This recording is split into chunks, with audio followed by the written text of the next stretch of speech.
সুপ্রিয় দর্শক, আপনাদের সবাইকে স্বাগত জানাচ্ছি বাংলাদেশ টেলিভিশনের নিয়মিত আয়োজন নিপীড়নের স্মৃতি অনুষ্ঠানে। আপনাদের সঙ্গে আছে আমি সাঈদ খান। দর্শক, আজকের অনুষ্ঠানের অতিথি হিসেবে উপস্থিত রয়েছেন ছাত্রদল ঢাকা মহানগর উত্তরের সদ্য সাবেক সভাপতি মেহেদী হাসান রুয়েল। হাসিনার ফ্যাসিবাদ বিরোধী আন্দোলন রাজপথে রয়েছে তার গুরুত্বপূর্ণ ভূমিকা। এর মূল্যও দিতে হয়েছে তাকে। দীর্ঘ 6 মাস 18 দিন তাকে গুম করে রাখে হাসিনার পেটোয়া বাহিনী। তার কাছ থেকেই শুনবো গুম জীবনের আদ্যপান্ত। মেহেদী হাসান রুয়েল, আপনাকে অনুষ্ঠানে স্বাগত জানাচ্ছি। ধন্যবাদ ভাই। প্রিয় দর্শক, মূল আলোচনায় যাওয়ার আগে আমরা মেহেদী হাসান রুয়েলের উপর নির্মিত একটি ছোট্ট প্রতিবেদন দেখে নেব। মেহেদী হাসান রুয়েল ঢাকা মহানগর উত্তর ছাত্রদলের সদ্য সাবেক সভাপতি। তার জন্ম বরিশালের গৌরনদী উপজেলার হোসনাবাদ গ্রামে। বাবা সাইদুল হক ও মা আঞ্জুমান আরা। তারা 3 ভাই 1 বোন। রুয়েল গাওয়া-ইর উচ্চ মাধ্যমিক বিদ্যালয় ও নিকুঞ্জ মডেল কলেজ থেকে যথাক্রমে এসএসসি ও এইচএসসি পাশের পর 2004 সালে মার্কেটিং বিভাগে ভর্তি হন সরকারি তিতুমীর কলেজে। কলেজে ভর্তি হওয়ার পরে ছাত্র রাজনীতিতে জড়িয়ে পড়েন মেহেদী হাসান রুয়েল। ওই বছরই জাতীয়তাবাদী ছাত্রদল মার্কেটিং ডিপার্টমেন্টের সভাপতি হিসেবে নির্বাচিত হন। 2016 সালে ঢাকা মহানগর উত্তর ছাত্রদলের সহসভাপতির দায়িত্ব পান। এরপর ঢাকা মহানগর উত্তর ছাত্রদলের সিনিয়র যুগ্ম আহ্বায়ক হিসেবে দায়িত্ব পান 2021 সালে। 2022 সালে ছাত্রদল ঢাকা মহানগর উত্তরের সভাপতি হিসেবে দায়িত্ব পান মেহেদী হাসান রুয়েল। দীর্ঘ রাজনৈতিক ক্যারিয়ারে তার বিরুদ্ধে মামলা হয়েছে 81টি। 7 বার কারাবরণের পাশাপাশি হাসিনার আয়নাঘরে বন্দী ছিলেন 6 মাস 18 দিন।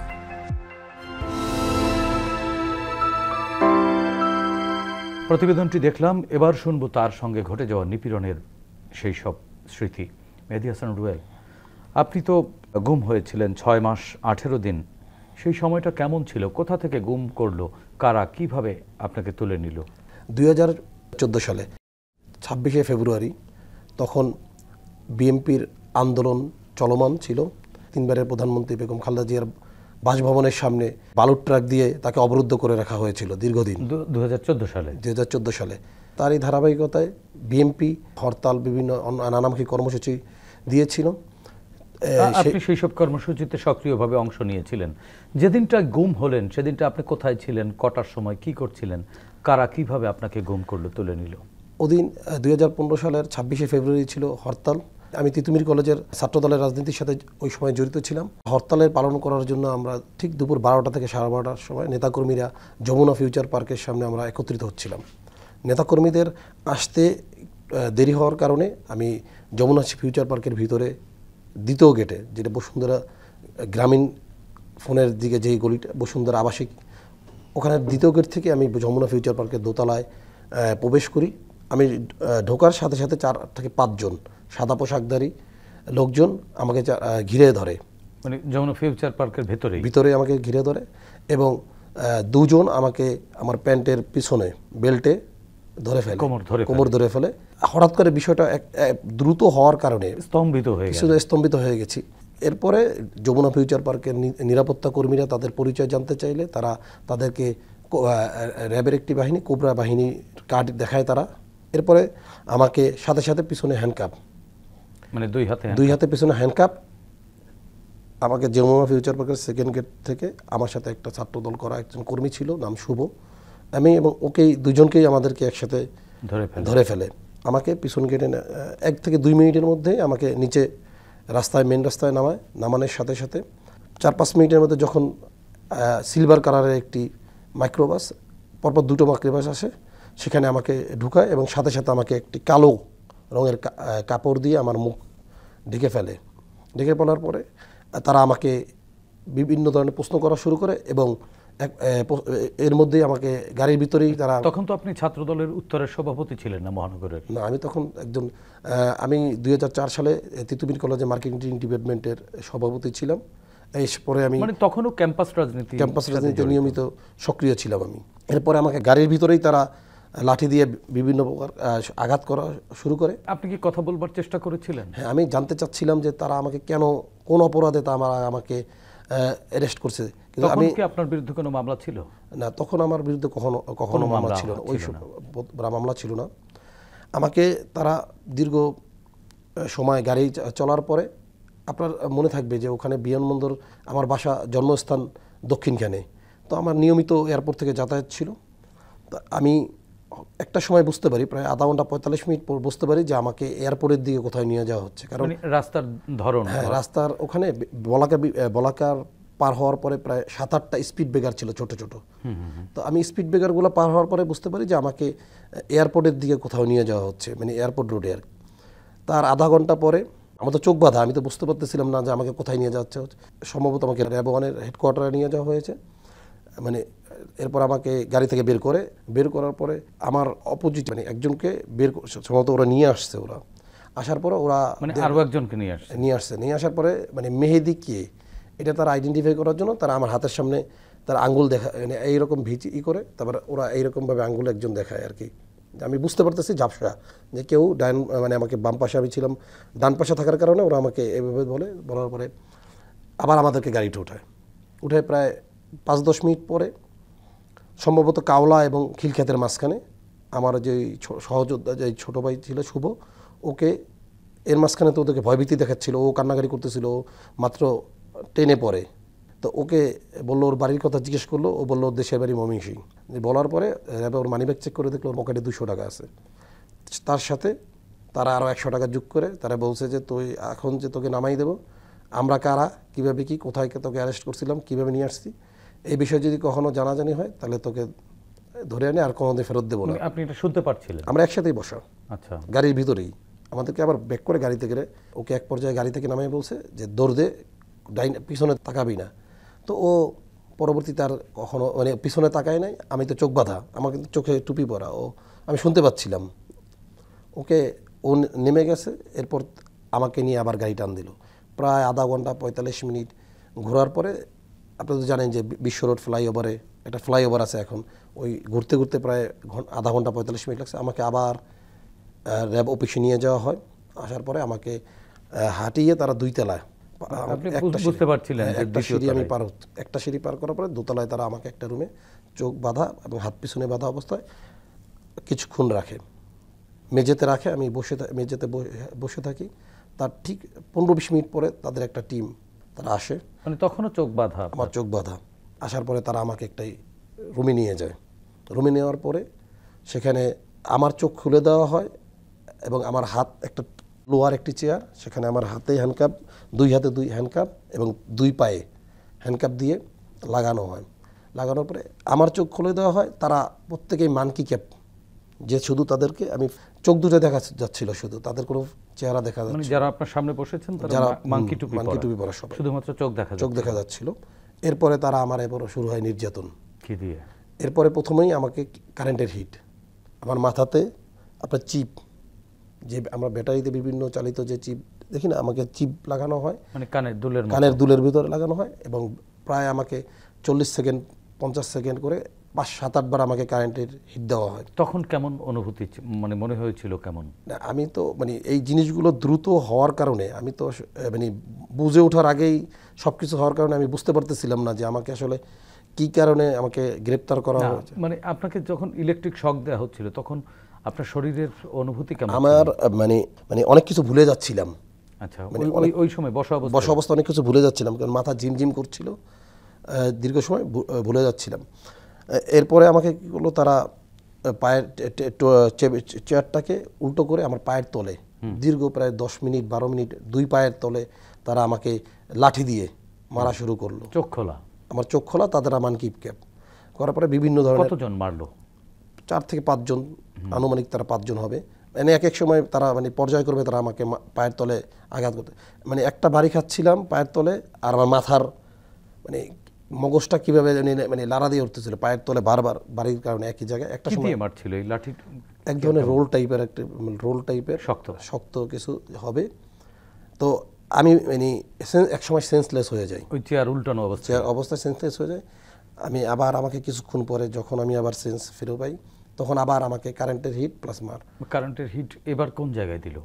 মাথাতেই আবারও ওই কানের দুল পরিয়ে দিল, কানের দুল পরে আবার মাথাতে দেওয়া শুরু হলো। এবার তারা একটা সাদা কাগজ নিয়ে আসে, সামনে একটা সাদা কাগজ। তারা আমাকে বিভিন্ন প্রশ্ন করতেছিল যে আমাদের দলের পরবর্তী প্ল্যান কি, আমরা হরতাল কোথায় পালন করব, কোথায় আমাদের কি, মানে তারা এক প্রকারে আমাদেরকে একেবারে মানে আমাকে মানে এমনভাবে প্রশ্ন করতেছিল যে আমরা কোনো জঙ্গি সংগঠন করতেছি, যে আমাদের নেক্সট প্ল্যান কি, কোথায় আমাদের কর্মসূচি, আমাদের পরবর্তী কি, এভাবে করতেছিল। আমি তাদেরকে বারবার উত্তর দিচ্ছি। তখন কটা বাজে? আনুমানিক মানে 3টা 3:30 বিকেল, ওই যেদিন ধরে নিল ওই দিনই। তখন তার কিছুক্ষণ পরে আমাকে, আমি তাদেরকে বারবার উত্তর দিচ্ছিলাম, কিন্তু তারা আমার উত্তরে তারা সন্তুষ্ট নয়। তারা আমাকে মানে বিভিন্ন প্রকার নির্যাতন, একটা প্রকার যায় তারা আমার মানে কথায় সন্তুষ্ট না হয়ে দেওয়াল থেকে উপরে 2 হ্যান্ডকাপ পরিয়ে ঝুলিয়ে রাখে প্রায় দীর্ঘ 3 থেকে 4 ঘন্টা। মানে কিভাবে ঝুলালো এটা? এটা হচ্ছে 2 হাত হ্যান্ডকাপ দিয়ে, একটা হ্যান্ডকাপ সামনে দিয়ে লক করে আমার এই থেকে মাটি থেকে প্রায় উঁচা, প্রায় 2 থেকে 3 হাত উঁচু হবে এমন জায়গায় আমার ঝুলন্ত অবস্থায়, মানে মাটি পায়ের নিচে মাটি নেই, এমন 4 থেকে 5 ঘন্টা হবে। তো হাতে ব্যথা পাচ্ছিলেন না? আমার তো হাত ছিঁড়ে যাওয়া অবস্থা, আমি তো একটু মোটা, মানে আমি শরীরের ভারের কারণে আমি ছিঁড়ে যাচ্ছিল। আমার হাতের মনে হচ্ছিল যে আপনি দেখতে পাবেন এখানে দাগ এখনো আছে, আমার হ্যান্ডক্যাপের এখনো দাগ আছে, এখনো হ্যান্ডক্যাপের। তো আমার হাত এক পর্যায়ে মনে হচ্ছিল যে কবজি ছিঁড়ে যাবে। আমি ভারী হওয়ার কারণে রাত আনুমানিক 10টা 10:30টার দিকে তারা আবার আসে, নামালো। হ্যাঁ, নামানোর পরে আমাকে তারা বলল যে তারা যেই প্রশ্নগুলো বলতেছিলাম আমি ওই স্বীকারোক্তি দেই কিনা। এর মধ্যে কি আপনি পানি খেতে চেয়েছিলেন বা খাবার দাবার? আমি পানির জন্য বারবার তাদেরকে কাছে পানির জন্য বারবার বলতেছিলাম যে ভাই অনুরোধ, কিন্তু তারা আমাকে পানি, একটা ফোঁটাও পানি তারা আমাকে দেয়নি। পরে একটা পর্যায়ে তারা আমাকে নামায় আবার জিজ্ঞাসাবাদ শুরু করে। ওই লোহার চেয়ারে আবার আমার হাত পা বেঁধে জিজ্ঞাসাবাদ তারা শুরু করে। আমি তাদেরকে আবারও উত্তর দিই, তারা আমার কাছ থেকে উত্তরে সন্তুষ্ট না হয়ে পরে আমাকে ওই রুমেই তারা রেখে তারা চলে গেছে। রাত তখন 10:30। রাত তখন 10:30, আনুমানিক 10টা থেকে 10:30 হবে। গভীর রাতে তারা 3-4 জন আসলো, এসে আমাকে আবার হাতের পিছনে হাত করা পরালো, মানে মানকি টুপি পরা। হ্যাঁ, তারা মানকি টুপি পরা। তারা এসে আমাকে হাত পিছনে বেঁধে এবং আবার জম টুপি পরে আবার বের করলো তারা। তখন আপনার শারীরিক কি অবস্থা? তখন আমি হচ্ছে দীর্ঘ সময় আমাকে বেঁধে রাখার কারণে আমি এমনি ক্লান্ত, এবং পায়ের তলে আমাকে এমনভাবে নির্যাতন করছে আমি হাঁটতে পারতেছিলাম না। তারা 2 জন 2 সাথে ধরে আমাকে তারা গাড়িতে উঠালে আমি ধারণা করতেছিলাম যে ওই সময় 300 ফিট, মানে রাত্রেবেলা গভীর রাতে 300 ফিট, মানে রাত 10:30টার পরে না, রাত আনুমানিক হবে গভীর রাত 2টা থেকে 2:30। 2টা-2:30টায় আপনাকে আবার বাইরে বের করলো তারা। বের করার পরে 300 ফিট আনুমানিক আমি ধারণা করলাম, কারণ বারবার গাড়ির মানে আমি যে গাড়িতে ছিলাম সেই গাড়ি থেকে ব্যাপক স্পিড গাড়ি যাচ্ছিল, মানে পাশ থেকে ব্যাপক শব্দ যাচ্ছিল।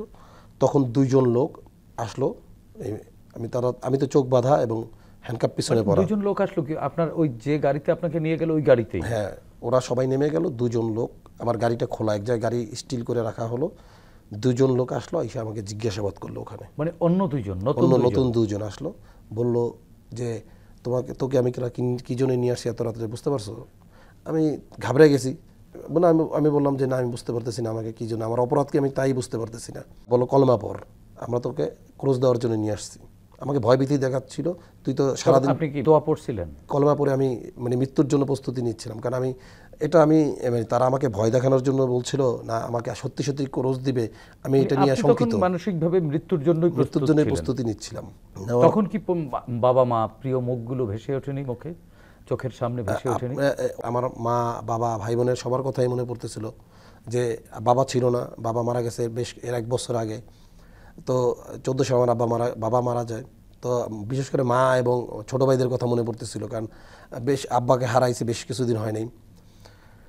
এরপরে তারা বলার পরে আমাকে তারা বের করছে, বলল যে তোকে সারাদিন এত কিছু বললাম, তুই কিছুই স্বীকার করতেছিস না, আমরা তোকে যেভাবে জবানবন্দি চাচ্ছি তুই তো সেভাবে জবানবন্দি দিচ্ছিস না, তো তুই যদি বাঁচতে চাস তাহলে তোকে একটা শেষ সুযোগ দিতে পারি বলে তারা আমাকে গাড়ি থেকে নেমে বলে যে মানে পিছনে তো আমার হাত এবং চোখ বাঁধা, যে দৌড় দে। তো আমি মানে দৌড় দিই না, কেন আমি জানি আমি হাত বাঁধা অবস্থায়, চোখ বাঁধা অবস্থায় আমি এত গভীর রাতে কোথায় যাবো। আমি বলছি ভাই মারলে এখানে কেন, আমি রাস্তায় আছি না মেন রাস্তা আছি, আমি তো গাড়ির সাথেও ধাক্কা খেতে পারি। আমি একদম দাঁড়ায় রয়েছি, একদম স্টিল যেখানে দাঁড়া করা রাখছে তারা পিছনে, আমার পিছনে তো একজন ভয় দেয় বলছে কলেমা পড়।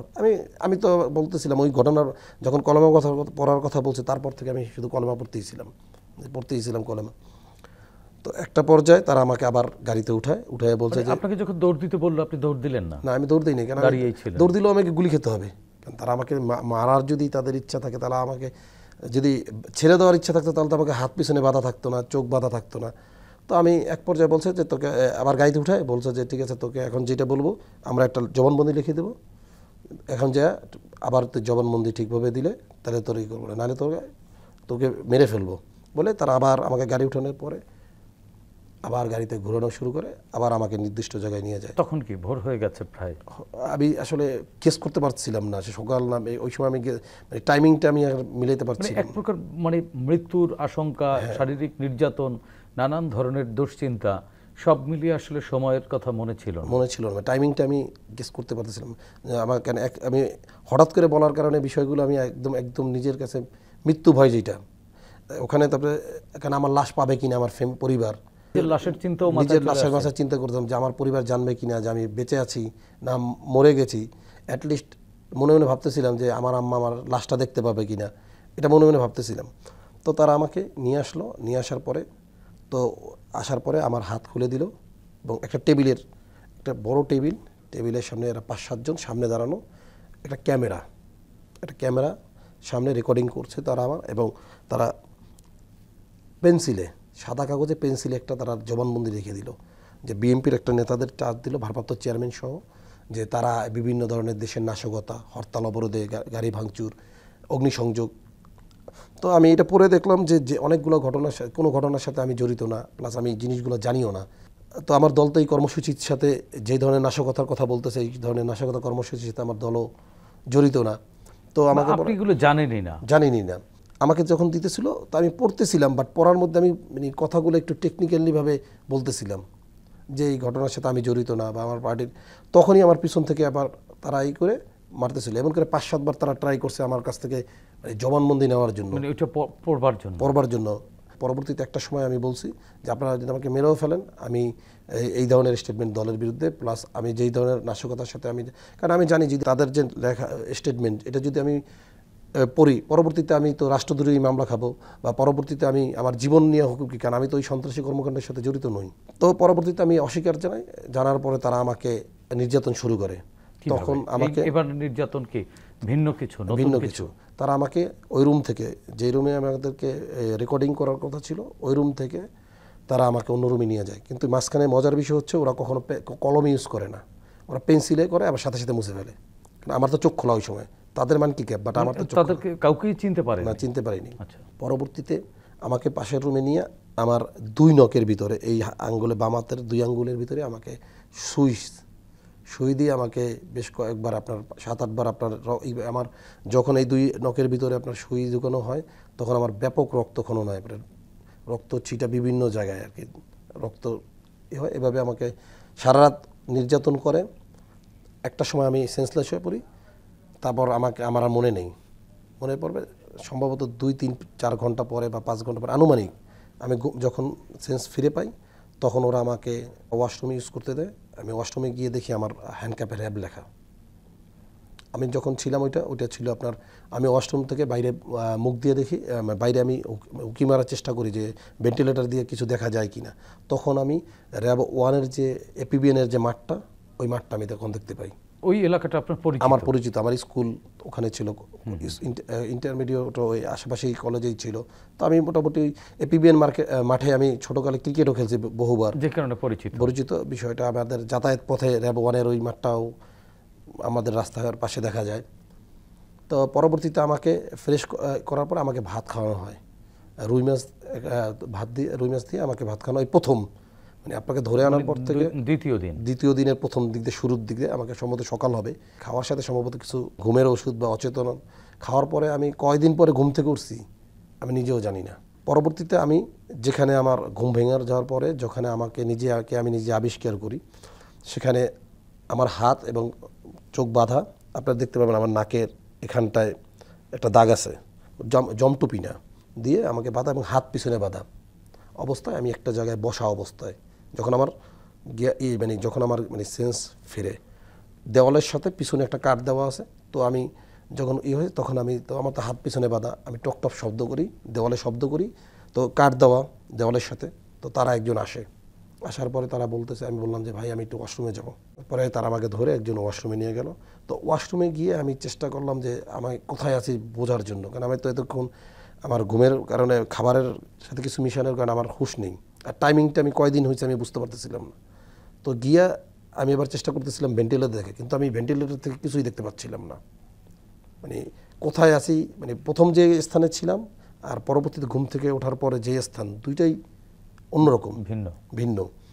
পরবর্তীতে আমি ওয়াশরুম ইউজ করে আসি, ওয়াশরুম ইউজ করে আসার পর তো এমন বসার পরে আপনার দীর্ঘ ওদিন আমি আর আমার টাইমিংটা বুঝতে পারতেছিলাম না। আমি পরে মনে মনে ভাবলাম যে একটা কাজ করি, ফজরের আজানটা তো একটু ভিন্ন ধরনের, এটা আইডেন্টিফাই করার কারণ আজানের শব্দগুলো আমি পাওয়া যাচ্ছিল।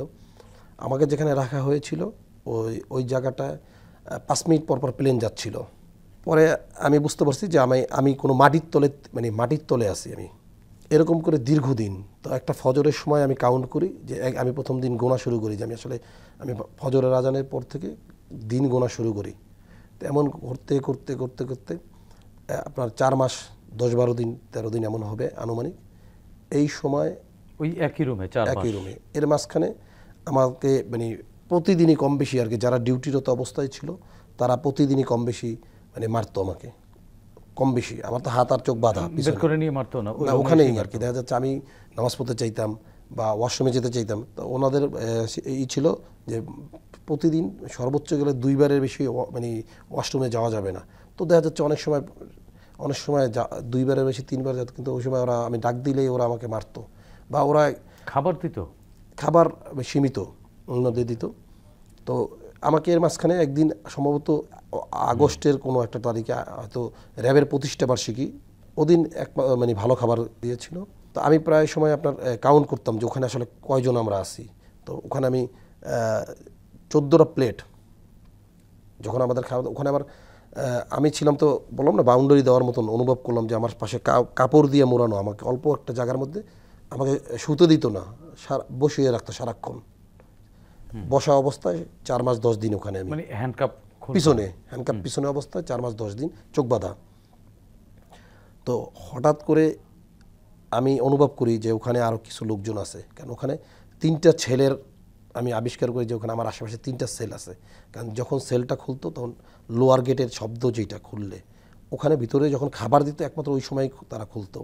তো এমন করে আমি প্লেট গুনছি, আমি সহ 14টা প্লেট ওখানে, 14টা প্লেট স্টিলের প্লেটগুলো, ওই যে আমরা বিশেষ করে জেলখানাতে যে প্লেটগুলো ইউজ করা, ওই রকম 14টা প্লেট, 14 বার, 14টা দিতে আমি কাউন্ট করতাম। কারণ আমার পাশেই, ঠিক আমি যেখানে আমাকে রাখা হয়েছিল ঠিক আশেপাশে থেকেই খাবারটা ডিস্ট্রিবিউটেড হইতো, তখন আর কি মারতো। ওই সময় 14টা আমি করতাম, বা ওরা বলতো যে 14 জন। আমাকে হঠাৎ করে 4 মাস পরে ওরা আমাকে একদিন বলে যে আজকে তোকে অন্য জায়গায় নিয়ে যাওয়া হবে, তেমন খাওয়া দাওয়া করবি না, বিশেষ করে পানি খাবি না, কারণ ওখানে সারাদিন আজকে ওয়াশরুম ইউজ করতে পারবি না। তো সেই অনুযায়ী মানসিক প্রস্তুতি নেয়। তো আমাকে আনুমানিক দুপুরবেলা আজানের সাথে সাথে খাবার দেওয়া হলো। আমাকে খাবার খেলাম এবং আমাকে বললো যে ওয়াশরুম ইউজ করবি। আমি ওয়াশরুম ইউজ করি। চুলদারি তো আর কাটতে পারতাম না, আমার তো স্বভাব চুলদারি, যে 6 মাস 18 দিন ঘুমের ওখানে মানে ছিলাম, ওখানে ঘুমের ওখানে, সেইখানে আমার চুলদারি কোনো কিছুই মানে সব মানে ওই অবস্থায়, যে অবস্থা নিচ্ছে ওই অবস্থাতে। তো আমি মনে মনে ভাবতেছিলাম যে হয়তো আমাকে আজকে হ্যান্ড ওভার করা হবে কোনো থানাতে হ্যান্ড ওভার করবে। আমি তো মনে মনে আল্লাহর কাছে ওই সময় নামাজ পড়ি, দোয়া করতেছি, এক ধরনের ভালো লাগা, মানে নিজের কাছে একটা কনফিডেন্স পাওয়া যে আমি হয়তো আজকে মানে জেলখানায় আমাকে দিবে বা আমাকে কোনো থানায় হ্যান্ড ওভার, জেলখানায় যাওয়াটাই তখন একটা, হ্যাঁ, বেঁচে থেকে জেলখানায় যে মানে এখান থেকে ফিরে আসবো, এর আগে তো আমরা ঘুমের বিষয়গুলো অনেকগুলো জানতাম। তারপরে কি করলো? দুপুরে খাবার দেওয়ার পর আমি ওয়াশরুম ব্যবহার করার পরে আমাকে এই প্রথম হ্যান্ডকাপ খুলে চোখ বাঁধা অবস্থায় যখন দেওয়ালের সাথে আমার মুখটার করা হয়েছে, তখন আমি অনুভব করি আমার পাশে আরও 2 জন, মানে আমার মতনই বন্দি 2 জন লোক আছে। এর মাঝখানে আমি একটা জিনিস বলতে ভুলে গেছি, যখন আমাদেরকে ওখানে রাখা হইতো ওই সময় মাঝে মাঝে মানে ইংলিশ গান ছাড়া হতো প্রচণ্ড সাউন্ডে। যে রুমটা রাখা হইতো ওই রুমটা সম্ভবত সাউন্ড প্রুফ ছিল। তো ইংলিশ গান ছাড়ার পর থেকে হচ্ছে আমার কিছু বললাম যে 4 মাস আগে আমাকে ব্যাপকভাবে কারেন্টের হিট দেওয়া হয়েছে। এই কারণে ইংলিশ জ্ঞানের ছাড়ার কারণে আমার মাথাতে ব্যাপক বেন করতো, শব্দগুলো অনেক সাউন্ড দিয়ে আমাদেরকে মানে এক ধরনের মানে মাথার ভিতরে পেইন সৃষ্টি হইতো, মানে ব্যথা অনুভব করতাম। প্রায় আধা ঘন্টা 45 মিনিট আমাদেরকে মানে 5 দিন 7 দিন পর পর মানে এই ধরনের একটা অত্যাচার আমাদেরকে ওই জায়গায় আমাকে করা হয়েছে। তো যখন আমি অনুভব করতেছিলাম 2টা লোক আমার সাথে, হয়তো ওদের গুমের 2টা লোক অনুভব করতেছিলাম, ওরাও কথাবার্তা বলতেছিল নিজেদের মধ্যে। পরে প্রথম ওই 2টা ছেলেকে, যাদের কথা বললাম যে অনুভব করতেছিলাম 2জন লোক, তাদেরকে নিয়ে একটা গাড়িতে উঠালো, সাথে আমাকে উঠালো, আমি 3য় লোক। তো ওরা 2জন খুব কান্নাকাটি করতেছিলাম, একজনের নাম রাজু, একজনের নাম শাওন। ওদেরকে এই প্রথম আমি 2টা লোকের সাথে আমারই হলো। তো ওরা আমাকে নিয়ে গাড়ি স্টার্টিং শুরু করলো। যেতে যেতে একটা সময় আমি তো ছিলাম বাম পাশের একদম সাথে, যেতে যেতে একটা সময় মনে হলো যে গাড়ি শুনতে পাইতেছিলাম বাইপেল ডাকতেছিল। তখন আমার মনের ভিতরে একটা শঙ্কা কাজ করতেছিল যে আমাকে বাইপেলের দিকে নিয়ে যাচ্ছে, মানে আমাকে কি ঢাকার বাইরে কোনো জায়গায় নিয়ে যাওয়া হচ্ছে কি না, বা আমাকে কোথায় নিয়ে যাচ্ছে আমি বুঝতে পারতেছিলাম। পরে বাইপেল থেকে আপনার ওই সময় আমাদের পদ্মা সেতু হয় নাই, আরিচা দিয়ে আমাদের যাতায়াত ছিল, আরিচা দিয়ে। ঠিক আরিচাতেই অন্য একটা গাড়ি হাইস একটা আসে, অন্য ইউনিটের একটা হাইট আসে। ওরা একদম আমাদেরকে কোলে করে 3জনকেই 2জন ধরে আমাদেরকে একদম অন্য গাড়িতে আর কি আমাদেরকে হস্তান্তর করে। পরে আমরা জানতে পারি এটা ওরা আলোচনা করতেছিল ওদের মধ্যে যে র্যাব 8 আমাদেরকে র্যাব 1 থেকে র্যাব 8-এ আমাদেরকে হস্তান্তর করা হয়েছে। তা আমাদেরকে নিয়ে যাওয়া হচ্ছে, ওটা আনুমানিক রাত 8টা 7টা থেকে 7:30টার মধ্যে আমাদেরকে হস্তান্তর করা হয়েছে। তো যেতে যেতে গভীর রাত হয়ে গেছে। এই প্রথম ওরা আমাদেরকে যখন দিছে তখন আমার চোখ বাঁধা, কিন্তু যখন ওরা র্যাব 8 আমাদেরকে ওখানে নেওয়ার পর থেকে আমাদের চোখ খোলা। তখন আমি প্রথম 7-8 জন লোককে দেখতে পাই এবং আমাদেরকে র্যাব 8-এর একটা গোপন আস্তানায়, যেখানে আমাদের নতুন যারা গুম বা বন্দি থাকে তাদেরকে নেওয়া হয়, ওখানে আমাদেরকে একটা টিন সেট ঘরের ভিতরে কুকুর রাখার জন্য যেমন আমাদের সেল থাকে না, ঠিক সেই রকম টিন সেট একটা ঘরের ভিতরে, সামনেও এইরকম একটা সামনের রাখার ওদের একটা ছোট্ট একটা চকি বসানো। এর পরের রুমটায় 4টা ছোট্ট সেল, আমাদের চোখ খোলা, সবার মানে 4 জনেরই চোখ খোলা এবং আমাদের হ্যান্ডকাপ নাই। যখন আমাদেরকে ঢুকাচ্ছিল তখন আমি যে দেখি প্রথম একটা সেল খালি, এর পরের সেলে রাখছে শাওনকে ঢুকানো হলো, এর পরের মাঝখানেরটায় ঢুকানো হলো আমাকে, এবং সর্বশেষ যে সেল ওটায় আপনার রাখা হলো রাজুকে। একদম ছোট, শুধু কোনো মতে আপনি বসে থাকতে পারবেন, যেমন মানে বিড়াল বা কুকুরকে রাখার জন্য যে আমরা ছোট্ট রুম, একদম খুবচি রুম, সেখানে আমাদেরকে রাখা হলো। এমন করে তখন আমাদের চোখ খোলা। তো ওখানে সামনে একটা গোসল, মানে প্রত্যেকটা আমাদের কি করলো, তখন হাতে হ্যান্ডকাপ দিয়ে দিল এবং আমাদের সাথে একটা রশি, তারা ওদের যেখানে শোয়ে সেখান পর্যন্ত অনেক বড় একটা রশি, তারা ওই জায়গায় আর একটা হ্যান্ডকাপের মানে এই রশির মাথা হচ্ছে ওখানে বাঁধা, প্রত্যেকের ক্ষেত্রে করা। তো এই সময় আমাদেরকে মানে যখন আমাদেরকে গোসল করানো হতো বা আমাদেরকে ওয়াশরুম ইউজ করা হতো, তখন আমরা ডাক দিলে তারা আমাদেরকে বের করতো। সামনে একদম জেলখানার সিস্টেম বাথরুম, মানে মাথা দেখা যায় বসলে, এইরকম আর কি, গোসলখানা প্লাস বাথরুম। এভাবে করে আমাকে দীর্ঘ 2 মাস প্লাস 2 মাস 18 দিন বা 10 দিন প্লাস টাইমিংটাকে। তখন আর চোখ বাঁধেনি না, যখন আমার ওখানে আর ফিজিক্যালি টর্চার করে না, ওখানে আমাদেরকে ফিজিক্যালি এরকম টর্চার করে নাই, বাট মানসিকভাবে আমাদেরকে ব্যাপক ভয় ভীতি দেখাচ্ছে। র্যাব 8 তো ফরিদপুর, র্যাব 8 বলতে বরিশাল বিভাগটা আর কি, বরিশাল বিভাগে। আমি কীভাবে বুঝতে পারছি র্যাব 8, ওখানে যে বড় সিলিং ফ্যান ছিল ওখানে র্যাব 8 লেখা, সিলিং ফ্যানের উপরে র্যাব 8 লেখা। ওই যে দেখে আমরা বুঝতে পারছি যে আমাদেরকে র্যাব 8, এবং ওদের কথোপকথন থেকে আগে থেকেই আমরা বুঝতে পারি যে আমাদেরকে র্যাব 8 গ্রেপ্তার করছে। এরপরে সুন্দরবন বাগেরহাটের একজন জলদস্যুকে নিয়ে আসছে তারা গ্রেপ্তার করে। তো প্রথম রুমটায় ওরা রাখছে ওই জলদস্যুকে। অনেক দিন পরে, প্রায় বললাম না 2 মাসিতে, ওখানে আমাদের কীভাবে নির্যাতন করা হতো, ওখানে আমাদের প্রতিদিন খাবার দাবারে নির্যাতন করা হতো। আর যেমন আমাদের 3 জনকেই প্রতিদিন 1 কেজি গরুর মাংস বাধ্যতামূলক এবং 6টা ডিম। তো আপনি জানেন যে এগুলোর জিনিসগুলো হচ্ছে অনেক শরীর গরম হয় এবং অ্যালার্জি জাতীয় জিনিসগুলো। তো আমরা একটা লোক যখন 3 বেলা 6টা ডিম খায় এবং গরুর মাংস অ্যাভারেজে 2 কেজি প্রতিদিন, তাহলে কিন্তু আপনার ওই লোকটার শরীরের অবস্থা কী হইতে, ফিজিক্যালি কী হইতে পারে। আমি মানে ওই খাবারের কারণে আমার অ্যালার্জি প্লাস হচ্ছে আমি মানে শারীরিকভাবে ব্যাপক অসুস্থ হয়ে পড়তেছিলাম, কারণ আমার তো ওখানে কোনো ওষুধের ব্যবস্থা নাই। এর মাঝখানে হঠাৎ করে একদিন শাওন, রাজু এবং ওই যে যেই জলদস্যুকে আমাকে ছাড়ার 5-7 দিন আগের ঘটনা বলতেছি, তারা হঠাৎ করে শাওন, রাজু এবং ওই জলদস্যুকে তারা নিয়ে যায় দুপুরবেলা আনুমানিক 2টায়। খাওয়া দাওয়া করে ওদেরকে হঠাৎ করে নিয়ে যায়।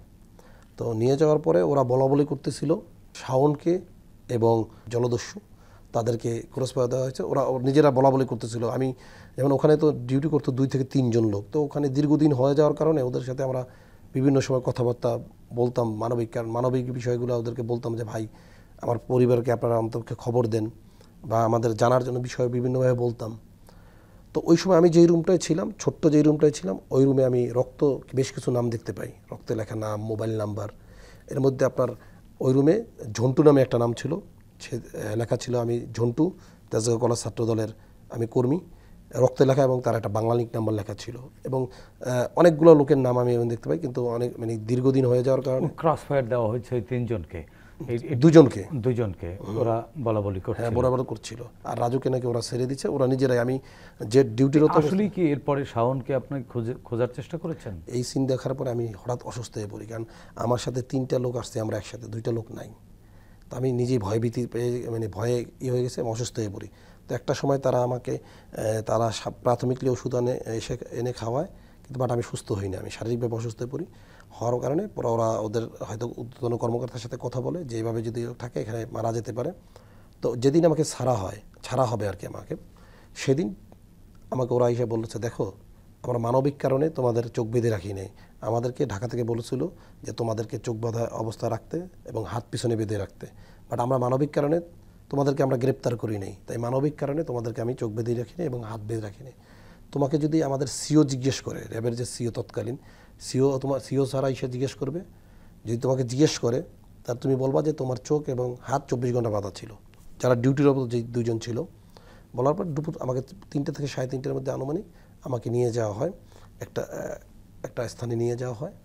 সেখানে নিয়ে যাওয়ার পরে ওখানে আমাদের বরিশালে তো যেখানে লাকড়ি রাখে দাউর ঘর, ওখানে একটা রুমের মধ্যে নিয়ে যাওয়া হয়। সেখানে লাল পিঁপড়া, খালিগা এবং আমার হাত পিছনে বাঁধা। এই প্রথম ওখানে হাত এবং চোখ, বরিশালে যাওয়ার পর প্রথম আমার চোখ এবং হাত বাঁধা। যাওয়ার পরে ওখানে সিও আমাকে জিজ্ঞেস করতেছিল যে তোমাকে কোথায় নিয়ে আসছি, তুমি কি জানো, মানে কোথায়, মানে অনুভব করতে পারতেছো? আমি বলছি না, আমি কোথায় আছি আমি জানি না।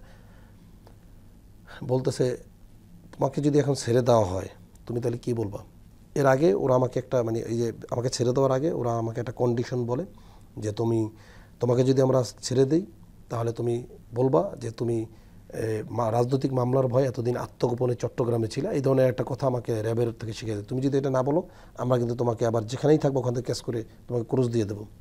তো আমাকে যে এভাবে ওরা বলছে, মানে বলতে বলছে ওরা, আমি ঠিক ওভাবে আমি সিওকে বলছি যে তুমি কোথায় ছিলে এতদিন?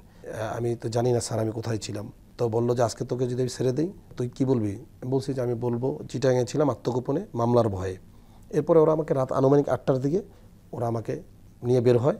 বের হওয়ার পরে 3-4 ঘন্টা আমাকে ঘোরার পরে ওরা আমাকে শেরেবাংলা মেডিকেলের সামনে গাড়িটা থামায়, বরিশাল শেরেবাংলা মেডিকেলের সামনে। ওরা আমাকে পকেটে 2300 টাকা দিয়ে দেয়, 500 টাকা 4টা নোট, 100 টাকার 3টা নোট দিয়ে পকেটে দিয়ে বলে যে তোকে আমরা এখন মেডিকেলে ছেড়ে দেব, মেডিকেলে ছেড়ে দেওয়ার পরে তুই রাত্রেবেলা মেডিকেল থেকে বের হয়ে যাবি, তোর যেখানে যাবে তো মন যাবে, জাস্ট আমাকে একটা লোক আসবে, তুই এখানে যে প্রাথমিকলি তুই যে অসুস্থ এটা জাস্ট একটা ডাক্তার দেখে তুই বের হয়ে যাবি। বলার পরে আমাকে যেই শেরেবাংলায় গাড়ি থেকে নামানো হলো, নামানোর পরে আমি প্রথমেই দেখলাম যে ওখানে শেরেবাংলা মেডিকেল হাসপাতাল বরিশাল। একজন লোক আসলো, আমার জিজ্ঞেস করলো তোমার নাম কি? মেহেদি। আমি জি। ওদের র্যাবেরই একজন ফর্মা।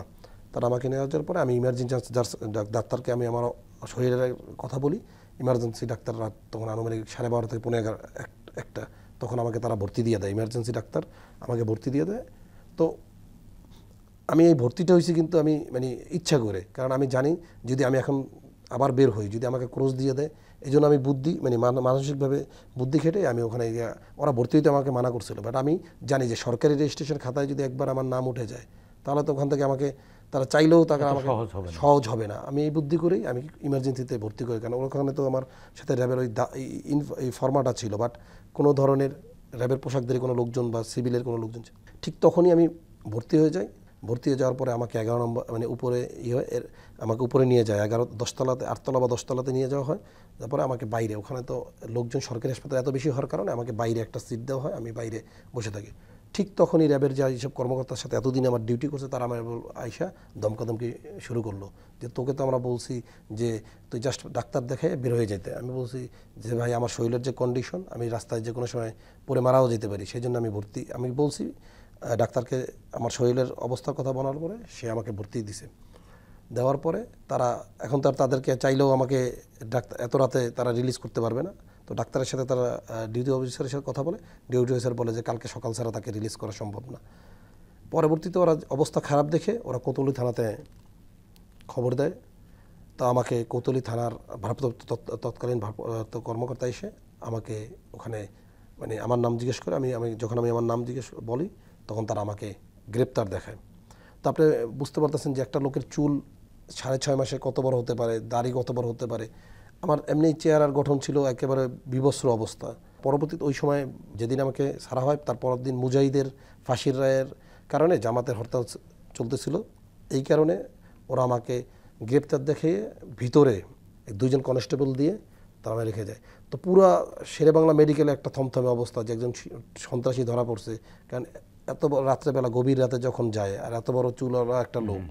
পরবর্তীতে আমি চিন্তা করলাম যে আমি তো এতদিন গুম ছিলাম, আমার তো বাড়িতে খোঁজখবর নেওয়া, একটু বাড়িতে বলা দরকার যে বাড়িতে একটু খোঁজ পাঠানো যায় আমার মা বাবা ভাই বোন কী অবস্থায় আছে, তারা তো আমাকে নিশ্চয়ই বিভিন্ন জায়গায় খুঁজতেছে। আমি সারা রাত ভাবলাম কি করা যায়।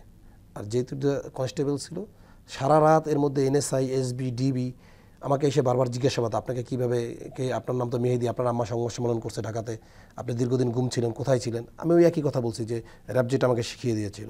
তাই আমি বলছি আমি দীর্ঘদিন পলাতক ছিলাম, আমি আমি আপনাকে কেউ গ্রেপ্তার করছে, আমি নাম বলছি না আমাকে, কারণ আমি ওখানে সিচুয়েশন বুঝতে পারতেছিলাম না, কাকে বিশ্বাস করতে পারতেছিলাম না। সকালবেলা আমি বুদ্ধি করে চিন্তা করলাম যে ফজরের পর থেকে নিশ্চয়ই মানুষ ঘুমাবে, তখন কেউ যদি ওয়াশরুমে যায় সেই ওয়াশরুমে গিয়ে আমি মোবাইলটা ইউজ করব। আমি ঠিক ফজরের 6:30 থেকে 7টার দিকে একজন পাশের সিটের একজন রোগী ওয়াশরুমে গেছে, আমি ওই আপনার কনস্টেবলকে অনুরোধ করে তার সাথে আমি ওয়াশরুমে যাই। যে আমি মানে কনস্টেবলকে 500 টাকা দিই, ওই আমার যেই 2300 টাকা দেওয়া হয়েছে তার মধ্যে দিয়ে আমি প্রথমতই আমার ধারণা ছিল আমার বড় ভাই এবং আমার আম্মার নাম্বার নিশ্চয়ই ট্র্যাকিংয়ে ছিল। আমি বুদ্ধি করে আমার ছোটো ভাই কলেজে পড়তো, আমি আমার ছোটো ভাইয়ের নাম্বারে ফোন দিই। ফোন দিয়ে আমি আমার অবস্থানের কথা বলি যে আমি এখন বরিশাল শেরেবাংলা মেডিকেলে আছি, যত দ্রুত সম্ভব আমাদের আত্মীয় স্বজন বরিশাল যখন আমার বাড়ি, সবাইকে দ্রুত মেডিকেল আসতে বল, যে কোনো সময় কিন্তু আমাকে আবার র্যাব ধরে নিয়ে ক্রোজও দিতে পারে, আমি আশঙ্কায় আছি। আর আমাকে ফোন দিস না এই নাম্বারে, জাস্ট শেরেবাংলা মেডিকেলের 8তলায় চলে আস, এটা বলে আমি ফোনটা রেখে দিছি। ফোন দিছি সকাল 7টায়, তো 10টা বেজে যায়, 11টা বেজে যায়, আমার পরিবারের কেউ কোনো খোঁজখবর নেই। কেন আমার সবাই তো ঢাকায় থাকি, তারা বরিশাল আমাদের বাড়ি গরুনদী, সবাইকে খবর দিছে, তারা গরুনদী থেকে আসতে আসতেও 2-2.5 ঘন্টা সময় লাগে।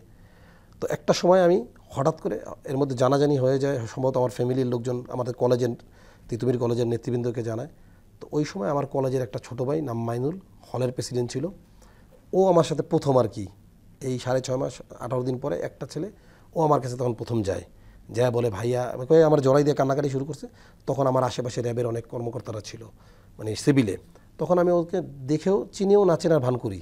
আমি বলছি না ভাই আমি আপনাকে চিনতে পারতেছিলাম না, কারণ আমি ওকে নিয়ে ভয় পাইতেছিলাম যে ওকে গ্রেপ্তার হয়। পরবর্তীতে আমাকে ফ্যামিলির লোকজন 11টা থেকে 11:30টার মধ্যে আমার পরিবারের প্রায় 2 থেকে 250 লোকজন পুরো মানে মেডিকেলে ঘেরাও দিয়ে ফেলায়।